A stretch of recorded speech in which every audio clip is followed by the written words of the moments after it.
It started with a knock on the door. Quiet, hesitant, and strange for 3 a.m.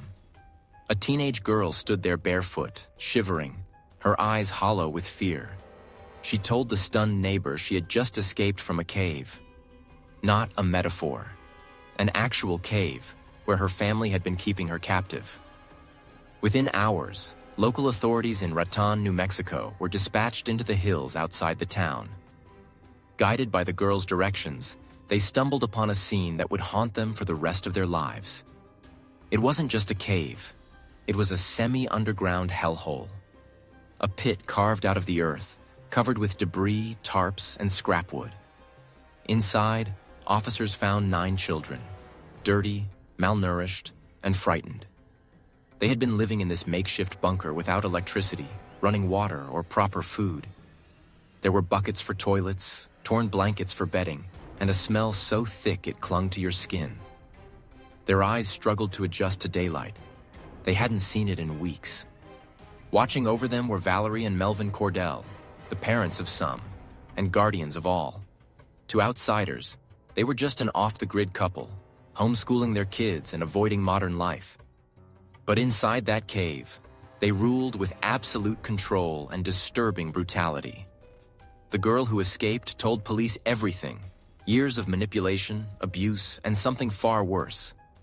She claimed that the Cordells engaged in incestuous behavior and psychological torment. She said she was often locked in dark corners for hours, sometimes even days. There was no school, no freedom, no basic medical care. She didn't know what month it was. She wasn't even sure how old she was anymore. Court documents later revealed even more horrifying details. Valerie Cordell, the matriarch, allegedly believed she was cleansing the children's spirits. She claimed God had told her to keep the kids away from society. But what she did wasn't spiritual. It was criminal and deeply evil. The children were forced to do manual labor, dig deeper into the ground, and build out their underground home. Some of them had visible bruises. Others had been burned. They were taught to fear the outside world, to believe that anyone who tried to help them was the enemy. One child whispered to officers, "I thought we'd die down there." Neighbors had occasionally seen the Cordell children, quiet, pale, and always accompanied by the adults. They never went to school. They were never seen in town alone. But in a rural town where privacy is often respected, few questioned what went on behind the tree line. That silence allowed years of abuse to go undetected. Once rescued, the children were taken into protective custody and examined by medical professionals. Their bodies were weak, but their minds broken. Therapists described their condition as prolonged trauma exposure, a level of emotional damage that takes years to heal. And still, the full truth of what happened underground is only beginning to emerge. Valerie and Melvin Cordell were immediately arrested and charged with multiple counts, including child abuse, false imprisonment, and incest.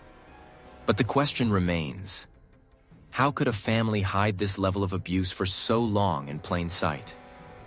And what happens now to the children whose childhoods were stolen moment by moment in total darkness? The answers are just as disturbing as the cave they escaped from. In court, the Cordells appeared calm, emotionless even, as the charges were read aloud. They claimed they were protecting their family from a corrupt world. But prosecutors painted a darker picture: a cult-like household built on control, fear, and perverse ideology. The courtroom gasped when details of physical punishments and forced isolation were revealed. The 16-year-old girl who escaped, the one who finally brought this horror to light, has since been placed in foster care. She told her caseworker that she never thought anyone would believe her. Her courage didn't just save herself. It saved every sibling still trapped in that nightmare.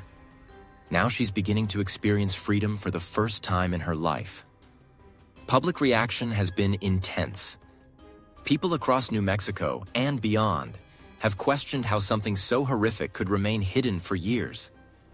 Online forums exploded with anger toward the authorities who never followed up on past welfare checks. The town of Raton, once quiet and unnoticed, is now infamous. Digging deeper, journalists uncovered hints of earlier red flags. Years ago, a relative reportedly tried to alert authorities but was dismissed as a family troublemaker. Others say they sensed something was off but didn't want to interfere. That silence, repeated over and over, became the Cordell Children's Prison. What makes this case especially terrifying is that it didn't happen in some remote jungle or uncharted country. It happened in America, in 2025, in a town with cell service, neighbors, and access to law enforcement. It's a chilling reminder that evil can thrive anywhere if we stop paying attention. Monsters don't always look like monsters. Sometimes they look like parents. As of now, both Valerie and Melvin Cordell remain behind bars without bail. Their court dates are expected to stretch into late 2025 as prosecutors build a massive case. Charges may still increase as investigators review journals, evidence from the cave, and testimonies from the children. One prosecutor called it the most disturbing case of generational abuse I've ever seen. Meanwhile, advocacy groups are pushing for reforms. They want more oversight on homeschooling, stricter child welfare investigations, and harsher penalties for mandated reporters who fail to act. Because the Cordell case isn't just a family tragedy, it's a systems failure. And if those systems don't change, more children could suffer in silence. The children, now scattered across safe homes, are starting the long road to recovery. Some have begun speaking more openly. They're learning what birthdays are, what school is, what it means to laugh without fear. Their lives were stolen, but not their future. No amount of punishment will undo the trauma these kids endured. But telling their story matters. Because stories like this should haunt us. They remind us that silence enables cruelty, and that one brave voice can change everything. If you found this story important, take a moment to like the video. It helps us reach more people who care. Subscribe to Crime Chronicles to never miss the real stories that deserve to be told. And if you ever suspect abuse, don't stay silent. You could be the knock on the door that saves a life.